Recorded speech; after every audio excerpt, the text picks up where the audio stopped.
क्या भारत की सेना ने म्यांमार सीमा पार जाकर यूएलएफए के ठिकानों पर गुप्त हमला किया है? क्या ड्रोन और मिसाइल अटैक में मारे गए यूएलएफए के बड़े नेता, या फिर ये सब एक और आतंकवादी प्रोपेगेंडा है? दरअसल ये सवाल इसलिए क्योंकि यूएलएफए आई ने दावा किया है कि उसके कैंप्स पर भारत ने हमला किया है, जिसमें उसके टॉप कमांडर मारे गए। लेकिन सेना और असम सरकार कह रही है कि ऐसा कोई ऑन ऑपरेशन हुआ ही नहीं। तो चलिए जानते हैं कि यूएलएफए ने क्या दावा किया है, जवाब में सेना और सरकार ने क्या कहा। दरअसल रविवार की सुबह यूएलएफएआई ने एक प्रेस बयान जारी कर देश भर में हलचल मचा दी।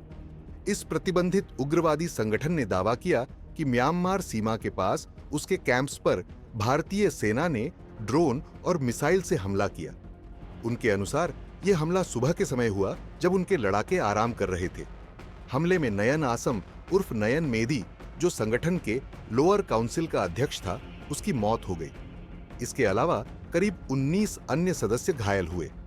यूएल्फा यही नहीं रुका।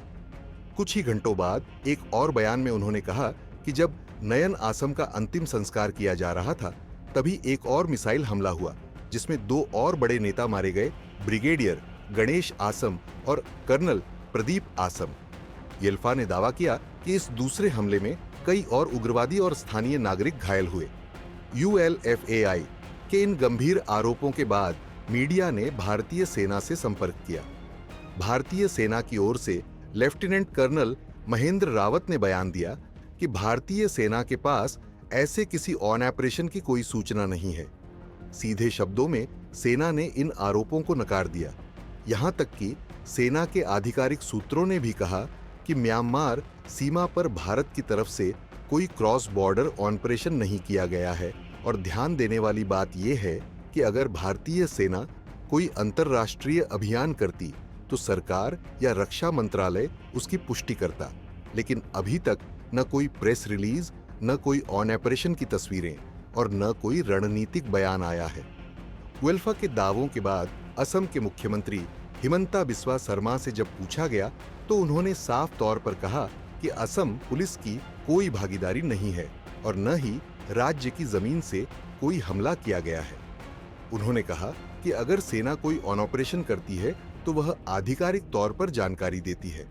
फिलहाल हमें कोई जानकारी नहीं मिली है। शाम तक स्थिति और साफ हो सकती है, यानी राज्य सरकार ने भी यूएल्फा के आरोपों को गंभीरता से नहीं लिया है।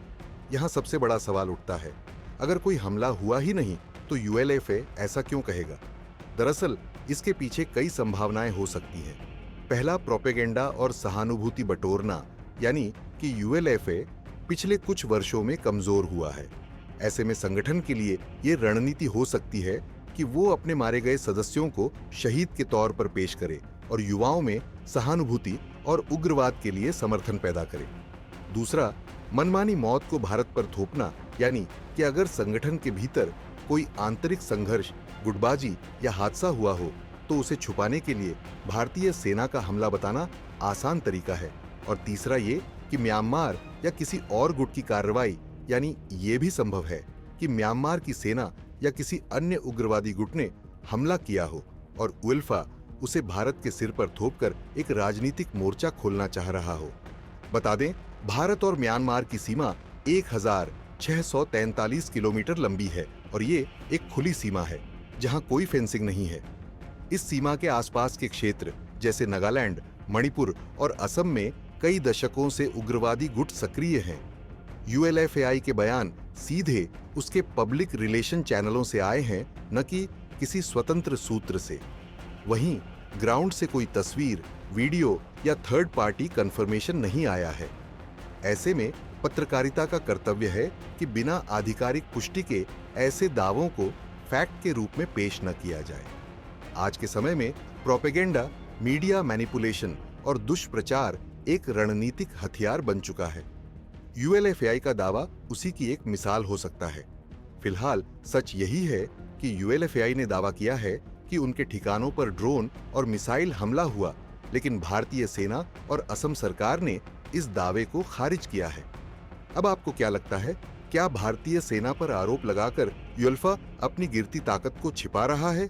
हाँ या ना में कमेंट करके जरूर बताएं।